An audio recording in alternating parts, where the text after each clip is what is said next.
Hello and welcome to another episode of the podcast of the Pear Garden. I am Ashlyn. And I am Sam. And today we're going to be interviewing Kathryn Ervin. Yay! Hello. And we are the podcast of the Pear Garden.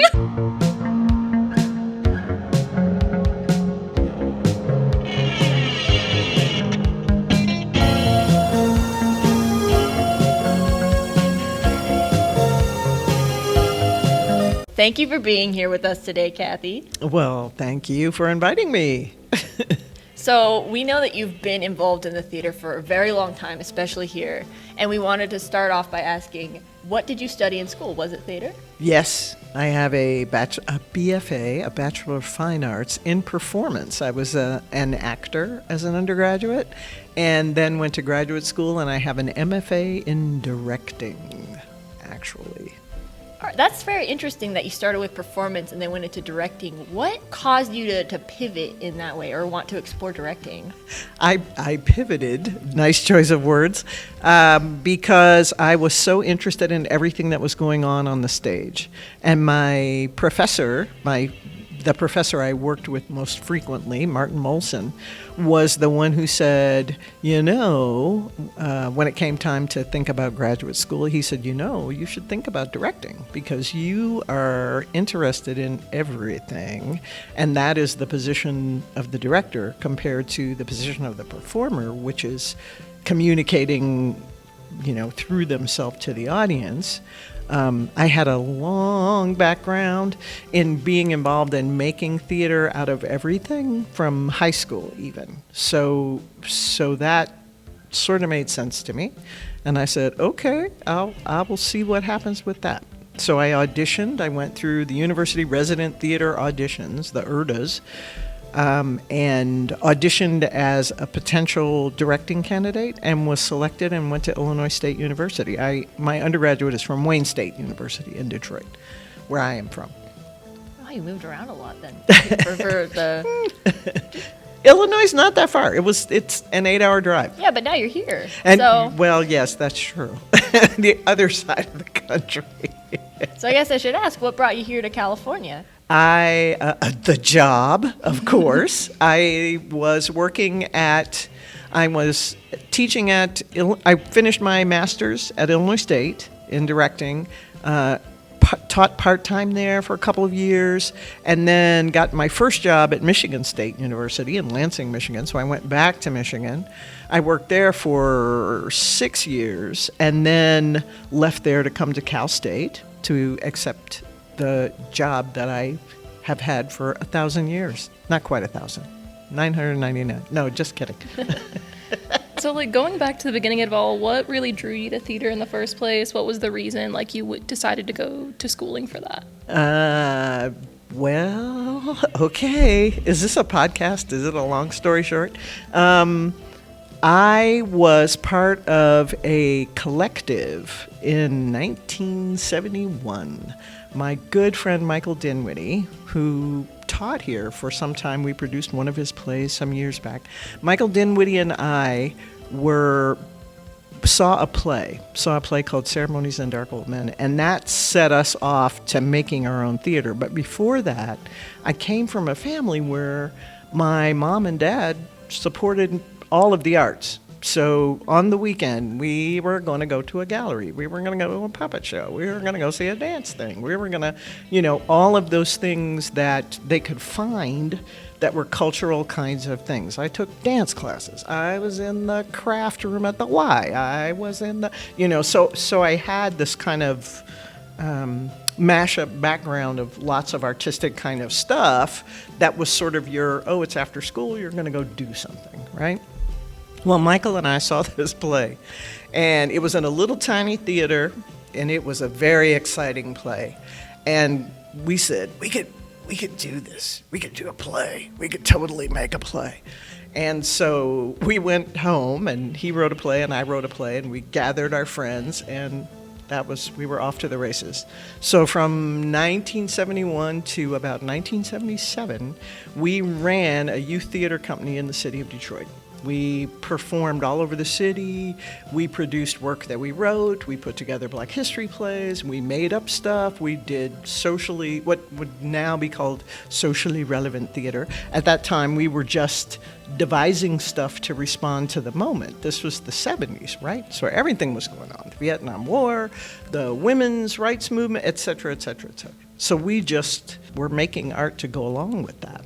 And so that led me to, I did a little theater in high school, but most of it was with this Satori, was the name of the company, was with Satori. Then I went to college, and I was going to be a lawyer. I was going to law school for about a year. And then I took a theater class, and the rest, as they say, is history. There I was in theater. That's awesome. I really love that. I love how you talk about making theater out of anything. I know you already went into it a bit, but can you talk more about that, about like the kind of logistics of making theater out of everything? Oh my gosh, we were so fortunate to be in Detroit. It's a big arts community, right? So there was dance, there was music all over the place, right? The Motown sound and the jazz sound and the da-da-da, right? There was visual art. There were great bookstores, and Michael and I both had library cards. So we went to the library, I'm serious, and learned all of the foundational stuff that I know about theater, I got from a book. Okay. Yeah, I mean, because we didn't have like a theater mentor. We were making theater because we wanted to make theater. We were working in a church basement that Lee Donaldson was a member at this church and talked to the pastor, and the pastor was very excited about young people using the space. And so we had a theater space to use. We then had to figure out lighting, like what do you do for lighting? What do you do for... It had curtains and those strip lights, the red, white, and blue strip lights that are oh so popular in high schools forever and ever. It had a set of strip lights, it had a set of curtains, and there were chairs. So we could set up an audience, and we had a stage. Ooh. So then, as we kept creating things, we found a backer, a producer at the Department of Parks and Rec, Shirley Harbin, who believed she was supporting youth arts everywhere in the city. And she said, we have a dimmer board if you want to borrow it. And we said, okay.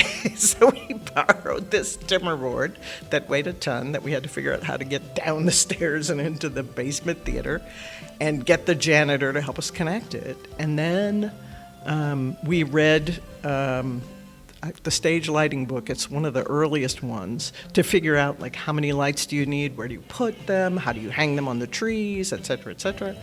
And we did all that, right? We wore our parents down to a frazzle in terms of, because, we're renting all this equipment. So somebody had to drive us, and somebody had to sign for the thing and pay for the thing.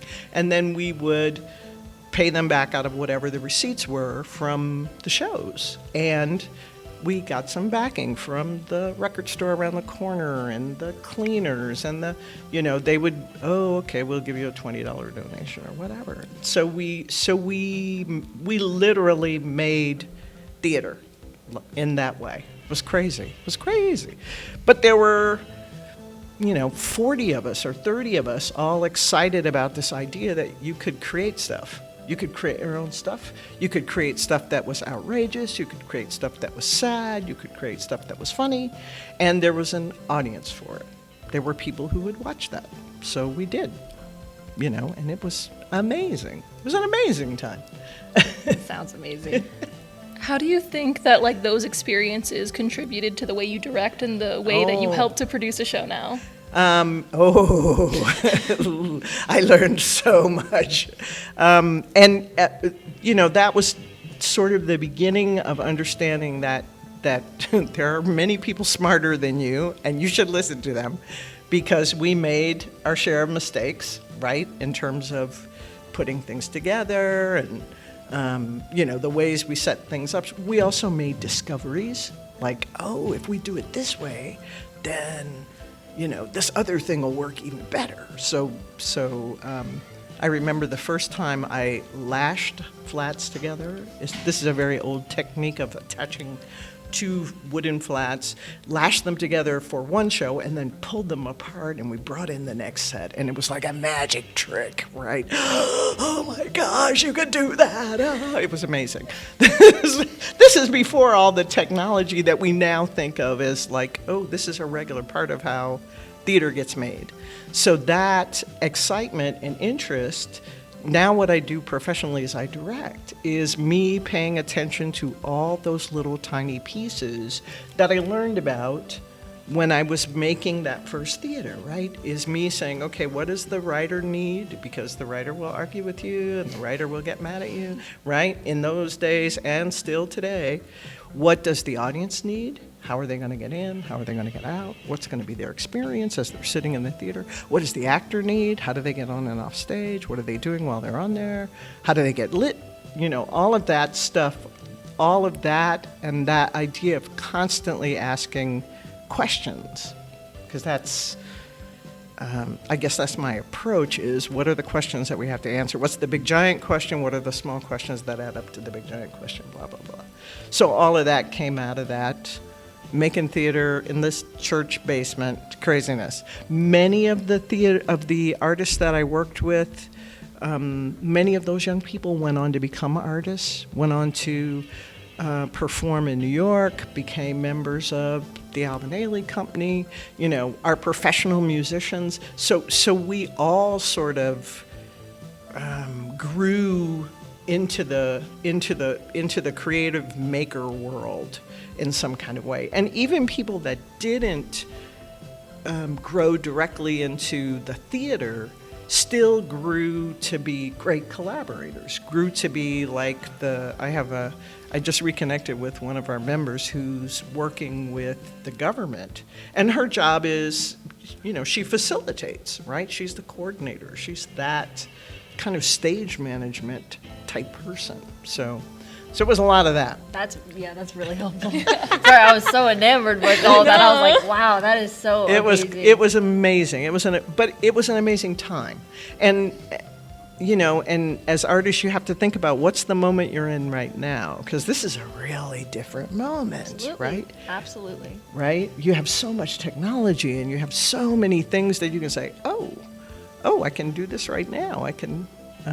James Trotter was talking the other day about you can make a movie. You can make a movie. You got a camera on your phone. You can do that right now. You know that technology just didn't exist years and years ago. So it's going to shift the artwork, right? It's going to shift what we keep creating. Absolutely. So going back to your career in theater, you mentioned that you've been working here for like 1,000 years, yes. 999 years. But how long have you been working here? I at started CSUSB? here in '89. Oh, wow. Was the beginning of my tenure at Cal State San Bernardino. So that's 30 plus years. Do the math. Okay. Yeah.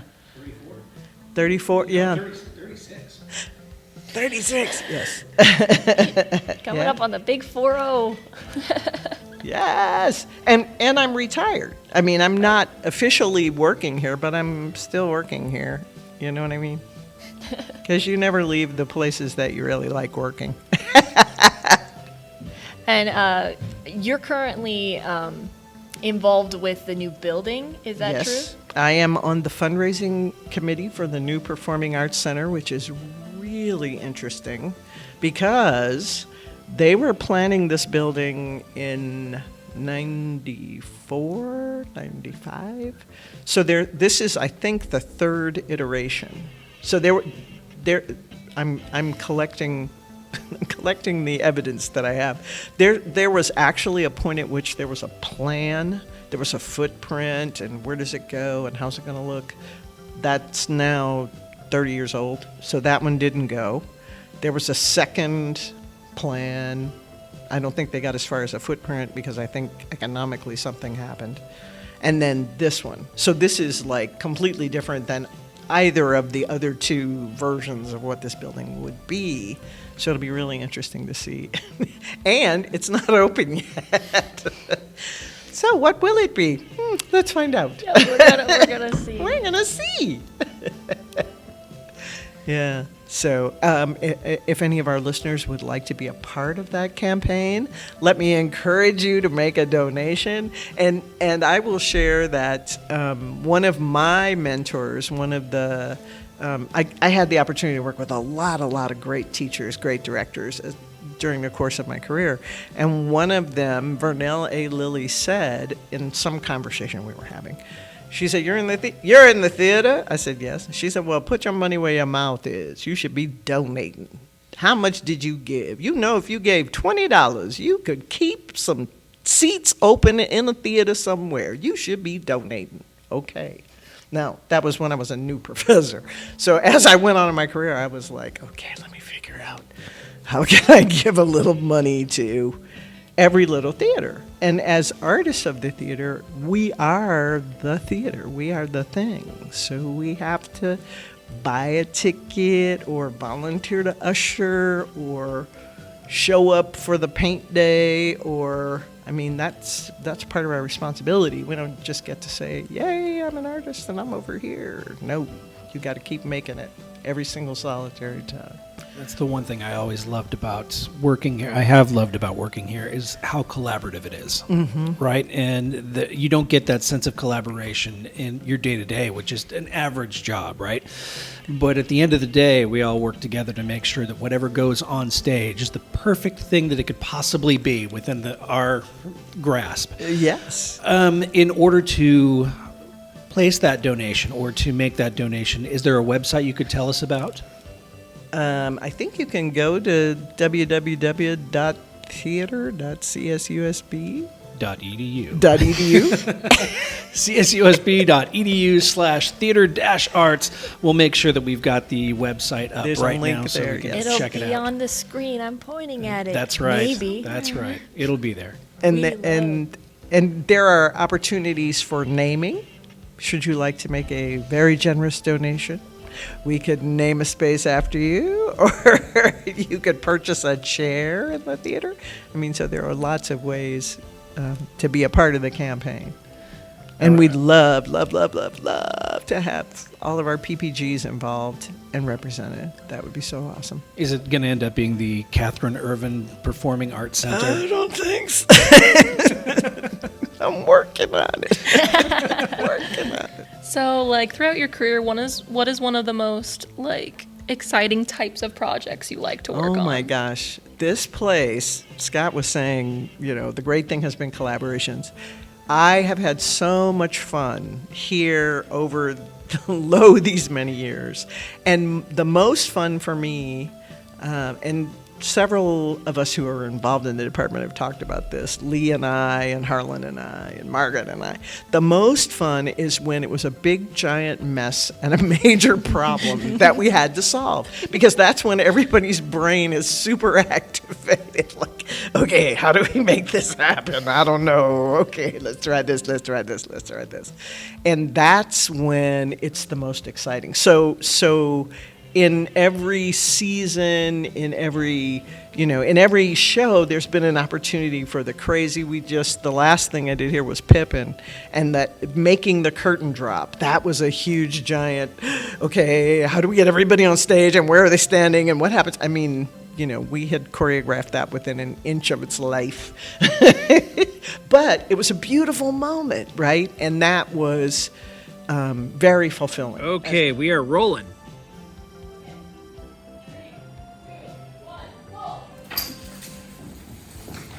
That's great. And I was thinking about the fact that we had a similar kind of drop effect in a play called The Illusion. It was originally written by Pierre Corneille, rewritten by Tony Kushner, more contemporary artist. And this man goes to see a magician who shows him what is happening to his son. And his son occupies 3 different time periods.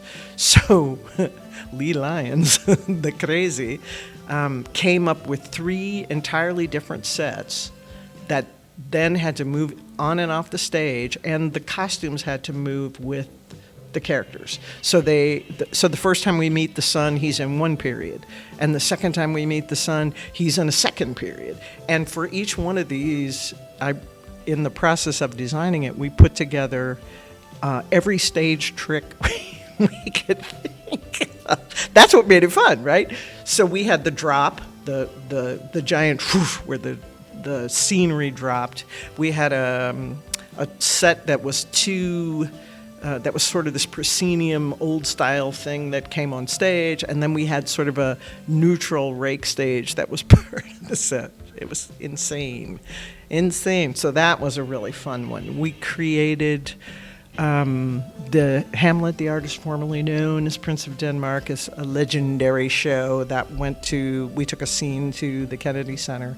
That was a collaboration with a company called the Troubies, the Troubadour Theater Company. They do these crazy send-ups of, they always take a mashup of a Shakespeare and a contemporary artist. So it was Hamlet, the artist formerly known as Prince of Denmark. So Prince songs in the musical Hamlet, right? And we did that in rep with Hamlet, the Prince of Denmark, the dark Shakespeare version, in rep. 2 shows, so we alternated nights. It was crazy, I told you. And it was a musical, and it was Prince's music, and that was just hysterical because we got the script for the show, and it was 25 pages. And it said things like, improvise, and they create the Lotzie of... so there was a lot of invention in that show. That was wild. What else? We made up a show here. We did a production of a play called Invisible. That was a crazy idea that came from some students and myself. Kevin Eze was my co-writer. He was a student in the program. It was The Invisible Man meets The Invisible Man. The Invisible Man by Ralph Ellison meets H.G. Wells' Invisible Man, and what would happen if those two stories took place on top of each other. And we devised that. We created the whole piece, and that meant reading both books and saying, okay, so while this character's over here, this character's over here, and what happens if those two worlds are on top of each other? And how does a person, because in H.G. Wells' story, they are invisible. How will the audience know they're invisible? And in the Ellison story, they're invisible because people don't ignore them, don't see them, right? That was a crazy experiment. The problem we realized with that particular show was the audience has to know both novels really well. So we overshot in terms of that one. But the fun we had in solving the problem of how are they invisible? Where are they? How do we get 2 environments to be on stage at the same time? How do we move between the worlds of these plays? It was a great experience. So every show is a great show. Every show that I'm working on right now is the greatest show I'm working on right now. Truly, right? Because they all have some kind of a, what am I trying to solve? What's the thing I'm trying to get done in the course of doing a play? And that's what keeps it exciting for me, right? Sorry, those all sound really exciting. I wish I could see all of those. There are some pictures on the. Oh, we'll find them. But we're talking a lot about theater, and I'm wondering, do you have any other hobbies or things that you like to do outside of the theater? You mean there's a world outside of the theater? What? Right now I'm reading. I'm doing a lot of reading. Because I have the luxury of time to sit down and read a book, right? Or to read something that has some depth to it, as opposed to read this quick and get it back out there. This is a report. Is it okay? Go. So I like to do reading. I love to do hiking and a lot of outdoor world. I just directed a play called Clydes at Northern Arizona University in Flagstaff, Arizona, which is like my happy place now. It's beautiful. It's right there near the, 35 minutes from the Grand Canyon, and it's total natural world, nature world.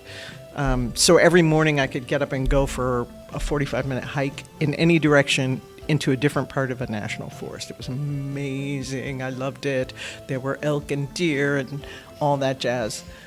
So that's a favorite thing of mine, and I'm looking for another opportunity to go hiking. There's several places in California and out of California that I want to go see. Traveling, anywhere that anybody invites me, I'll go. I'm getting really good at packing my luggage light. And cooking.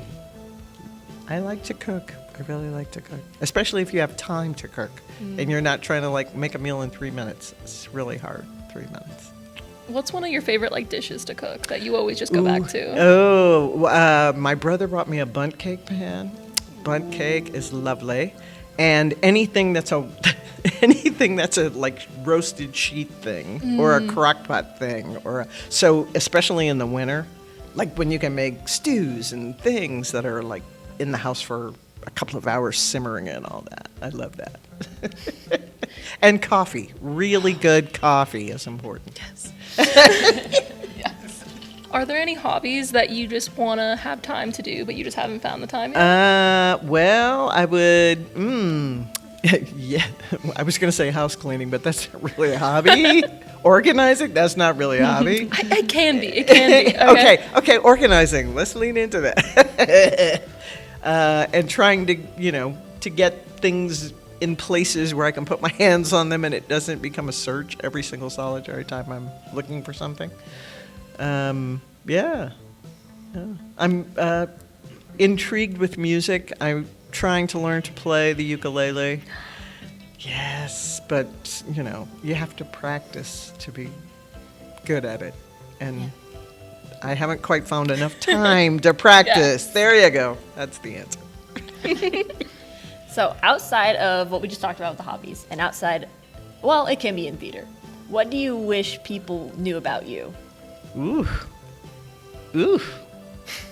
Wow, what a great question. That I'm a really good driver.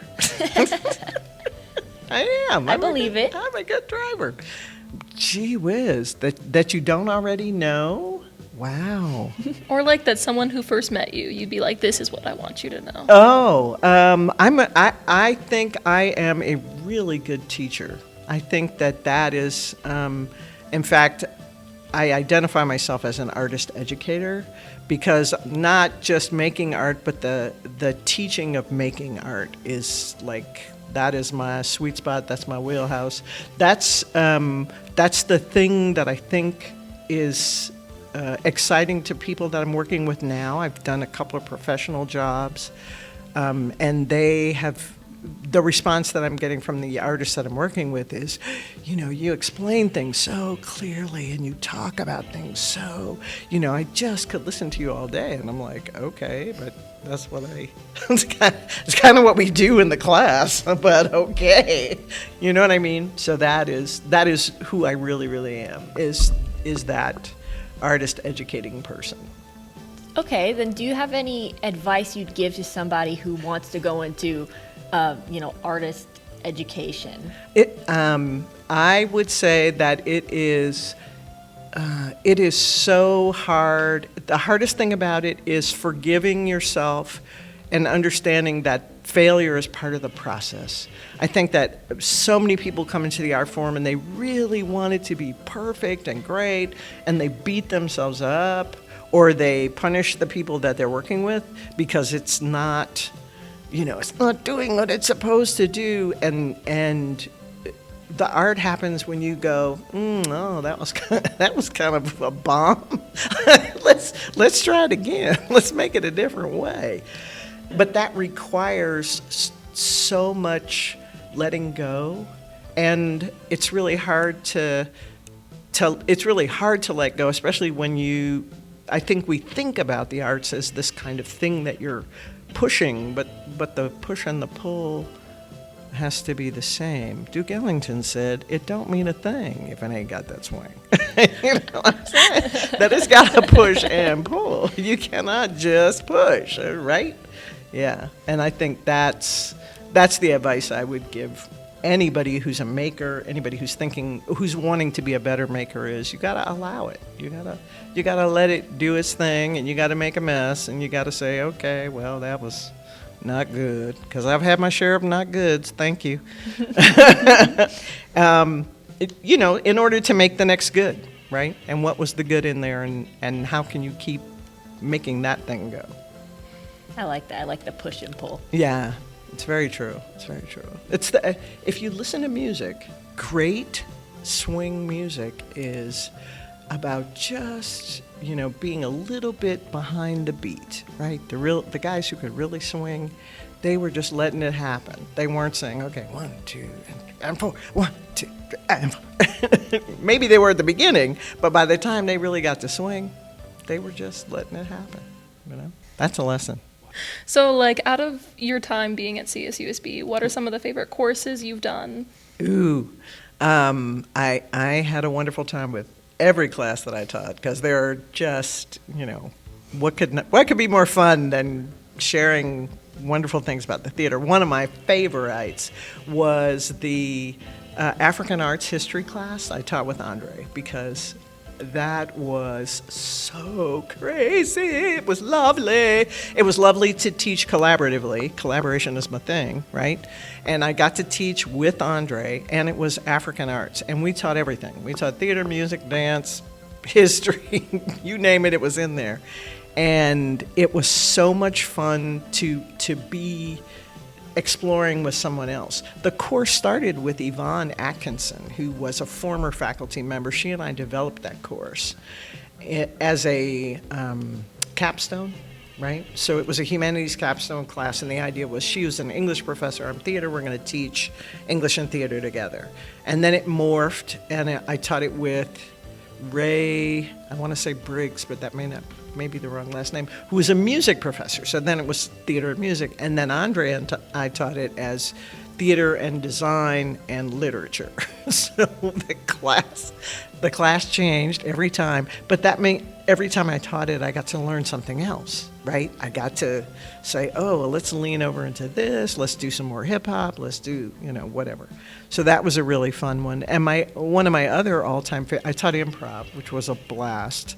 I don't know that, that is such an animal. It was so much fun to be in the room with people creating all the time. So that was a fun class. And then creative drama was one of my courses that I taught over and over again that I just loved, because teachers, young teachers, don't think about the potential that they have, and so many of them did not realize the artists that they were. So I would get in class and I would say, okay, we're going to sing Row, Row, Row Your Boat, and everybody in the room would kind of go, oh, we're going to sing, and it was like, no, not, it's not the opera. We're going to sing Row, Row, Row Your Boat. Get on board. And then, having the experience of how do you tell a story? How do you play a game? And the realization that games are how we learn everything, right? That this is a building block. We're not just playing Duck, Duck, Goose because it's fun. We're learning counting, and we're learning this, and we're learning that. And that work has been so fulfilling in so many ways, to know that teachers are going to go out into the world, and they're not going to say, okay, boys and girls, we're going to do a play, I'm passing out copies of Romeo and Juliet, I'll be casting. No, they're going to say, we're going to tell a story together, and here's who should be in it, who wants to be an animal, who wants to be a tree, and they're going to build those plays, which is what you should do with young people, right? And that work led me to work with the California Arts Project, and I'm still working with the project, teaching teachers how to use theater in the classroom. So that's been like a long-going class. And then African theater, Black theater, because, well, I've learned so much about the Black theater, and it's always so much fun to share, and learn some more, and to read some more, and to hear, and to know some more. So those are some of my coolest classes, I will say. Coolest classes. All very cool. Very cool. Very, very cool. So, one of your more recent plays that you've directed here at CSUSB got to go to KCACTF. So tell us about that. Wow. We took Anansi's Carnival Adventure to the Kennedy Center American College Theater Festival 3 years ago, 2.5, couple of years ago. It was a play that I proposed because I read it and I thought it was interesting, that it had, some very cool characters. It's a play for young audiences. I hadn't done one of those in a while, and I thought, okay, I'll lean into that. And its setting is sort of South American, Afro-Caribbean. It's got a nice mix of things. And then Andre got on board and said, what if we made masks? What if we made character masks? And he found these wonderful templates for because the characters in the play are the young children that are going on a journey with Anansi the spider is taking them to solve a problem of bulldozers are going to tear down the village. So they go on the young people go on a journey, and as they go on the journey, of course, they meet other animals, and the animals come along and help them, and so on and so forth. There are 3 songs in the play or something. So Lisa Lyons came on board to choreograph and teach us the songs. And we put this little play together that was just magical, right? I mean, another case of so much is so little. We painted the floor, and there were just little set pieces that were the mountains that I think moved around, and then these fabulous costumes. And again, this idea of creating something out of nothing. In the play, there's a giant snake that comes, and we were like, okay, well, snake, what are we going to do for that?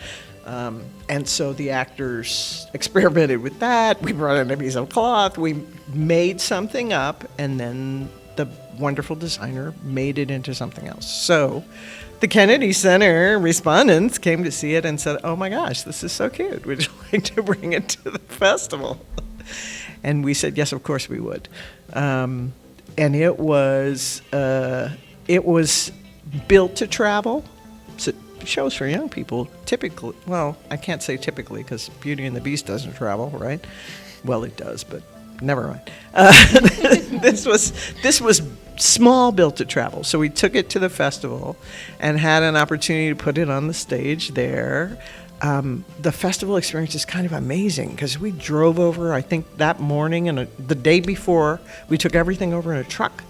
You have like the morning to load in, a rehearsal, and then a show. Boom, that night, and then a show the next day. I think we did 2.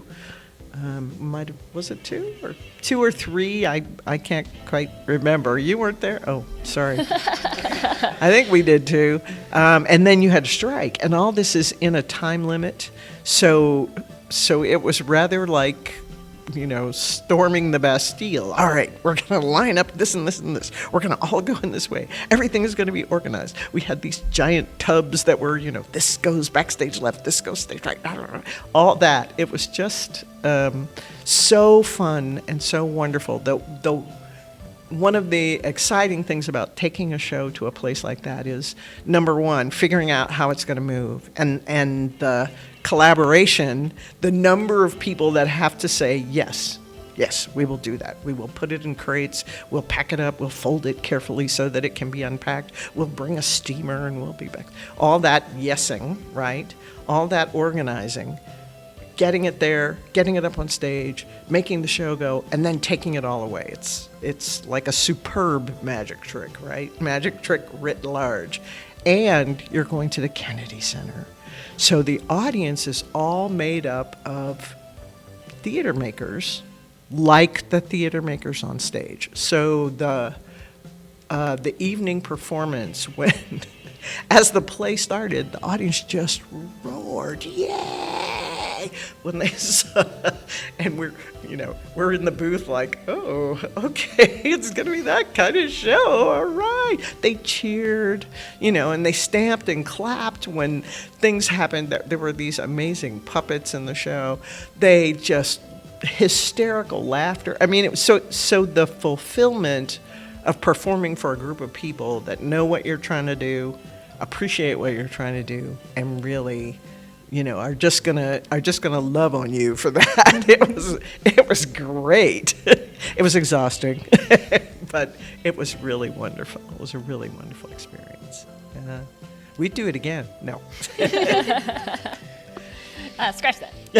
No, we'd have to go find the costumes. Yikes. Yeah, yikes. As we kind of wrap up, you've mentioned a lot of the times in your just history of teaching and being a performer that collaboration is so important. How would you describe being a good collaborator? Ooh, well, let's see. You have to, what's that? What's the saying? You have 2 ears and 1 mouth. There's a proportion there for a reason. You have to be a really good listener. You have to be really open to all the people in the room. You have to come in with a very open heart and a willingness to serve the play. I think it's really hard to work on a play where your ideas are the most important ideas in the room, and we're doing it my way. I think it's so much easier when you say, well, as I said before, what's the question? What's the question that we're trying to answer here, and what's the best way we can answer it? So being open to that and trying to just remember that it's called a play. It is work. It is show business, not show fun, but it's called a play, right? That at some point we're supposed to be lifting this object up off I always think of it as sort of a thing that has to get air and then it takes off by itself. You know what I mean? And in a really great process, that's what happens. Everybody sort of lets go, and the thing, it's like a kite, right? It kind of rises, and then we all just go, okay, you hold that thing over there, and you make sure it doesn't crash into the wall, right? And that kind of willingness and playfulness is what lifts the theater up. What makes it go. I once had the pleasure of seeing you on stage during Hairspray, right? And that was my first year here as the publicity specialist for the department. And it was such a wonderful moment to see not only you, but also like Johanna was on stage and Harlan was on stage. Oh my gosh, it was and crazy. Yeah, that was a great time. Do you take the stage often? Do you actually get out there? I know you're always you're the woman, you're the person behind the curtain, right? I am behind the curtain. You're the wizard. Hey, no attention. Yeah. Yeah. Do you take the stage regularly still? I not regularly, no. But every now and then I will do something. I don't like to memorize lines. That's a little bit of a problem. But yes, I like presenting. I enjoy being the moderator, being the narrator, doing this kind of thing. I really enjoy that. I'm trying to think, what have I done lately? I've done a couple of presentational kinds of things, interview kind of things. I always enjoy those.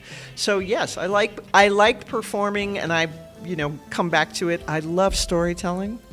And am hoping to get a little better at that, just as somebody who could tell a really good story. Are you familiar with The Moth Radio Hour? I don't know if I am. Oh, it's a storytelling. It's not TED Talks, but different kinds of stories, and I would like to do something like that. That kind of storytelling appeals to me. Yeah, and every now and then, Tom Provenzano had me do Hecate in the Scottish play, and that was a hoot and a holler. It was. And the Hairspray role was a lot of fun. And most recently, I was with Christy in the storytelling for the Haunted Nanny. X-Real Lab collaboration. I was just thinking about that. That was amazing. Again, that idea that technology keeps changing us, right? And that was really fun. And things that were not too long, so I was able to memorize. And it was our first real foray into the motion capture technology. Yeah. It was performed right here in the Black Box. Yeah. And now this Black Box is becoming a motion capture lab, which is just mind-blowing what can be done now. So. Yeah. And that was really fun. Yeah. To sort of see what that intersection is. That was very cool. Something that I'd like to learn more about. you know what? I should mention that in all my years here, one of the greatest things that happened to me at Cal State San Bernardino was meeting my life partner, Rick Hoagland. And I met here and worked here for his entire career here at Cal State San Bernardino. And that was a huge, wow. How much fun is that? You get to find your soulmate in the theater, and then you get to work together. It was very cool. That's so sweet. That's very, very awesome. Yeah. So, the final fun question. We have a final fun question now that we're wrapping everything up. Do you think you would survive the zombie apocalypse? Ooh, wow. Okay. I've thought about this. Oh, I'm glad. Should be juicy then. I've thought about this. I have canned goods. I always keep gas in the car. The hardest part of the zombie apocalypse is going to be, getting through that first, having to demolish a zombie. But I think once I demolish my first one, I'd be okay. But that initial, and I also think I'm pretty good at getting around and hiding. I do. I mean, places where zombies can't get, and how do you get? Okay. I can think of a lot of ways, having a theater background can help you in the zombie apocalypse. Absolutely, right? All the backstage work, all the ability to move quietly, right, in the dark. I think lots of hands-on building and, working. Constructing things out of whatever's available. We have done that before. I think I would survive. I think I'd be okay. I love that. I'm so glad that we have you and Matthew now who have said they'd survive the zombie apocalypse. So we're good. We're in good shapes here in the theater department. But we're going to use Terry as bait. And we're going to use Terry as bait. Yeah. It's going to be great. Wait, I have a follow-up. If you were in this building for the zombie apocalypse, where would you go? First, it depends on where I was, right? But I think I would try to find a way upstairs and then downstairs, right? I would go up first, and then try to find a way. I'm assuming zombies all move in one direction, that they wouldn't take both sets of stairs. So Probably not. Right? So whichever step, I could attract them to, that I could come down the other way and out, either the front or the back of this building, right? Or even the back step. Back door behind the costume shop and out onto the lawn. So there's actually 3 ways out of this building. I hope no zombies are listening. Yeah, we gotta make sure. I hope these are like the really dumb, slow zombies. Because if they're smart, we're kind of. Do you think their fingers work on phones though? Because when you have gloves on, I feel like I don't think they can still have access skin. phones. Yeah, but isn't it They still have skin though. But is skin really? They're just rotting skin, but it's skin. Just cold and Yeah, that'll work, I think. I'm cold all and the time. dead. But you have blood coursing. Debatable. Oh. But anyways, thank you for answering all of our Thank questions, you. including Thank you. our very silly one at the end there. Oh, I appreciate it. Very, very intriguing Fun stuff to talking hear to from you both. Yeah, Yeah. so thank you for joining us. Thank you. Thank you. Don't forget, if you'd like to donate to the new theater building here on campus, maybe get a chair with your name on it or something, you can donate here at the link that's going to be here. Magic. Post-editing magic. And this has been the podcast of the Pear Garden. Thanks for watching.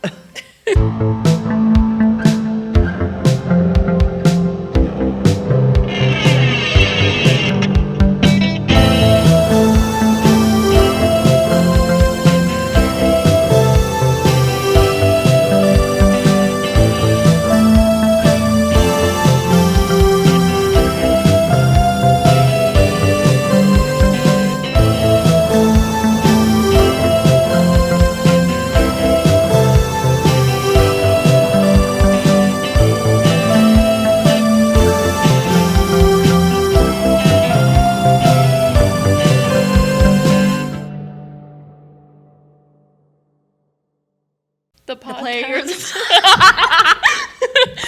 podcast. Usually we have Julian, and Julian's much better at this than us, I won't lie. Okay. The players of the Podcast of the I said the podcast of the Pear Garden. I thought now we're the players of the Pear Garden. No, you say, and we are, I snap, you do the thing, the podcast. Oh, okay. That's So what's I always was right. Yeah, you were right. I apologize. Congratulations. I love the fact that this is recording the whole time. Yeah, it's fine. Outtakes are going to be great this time. Oh gosh. Okay.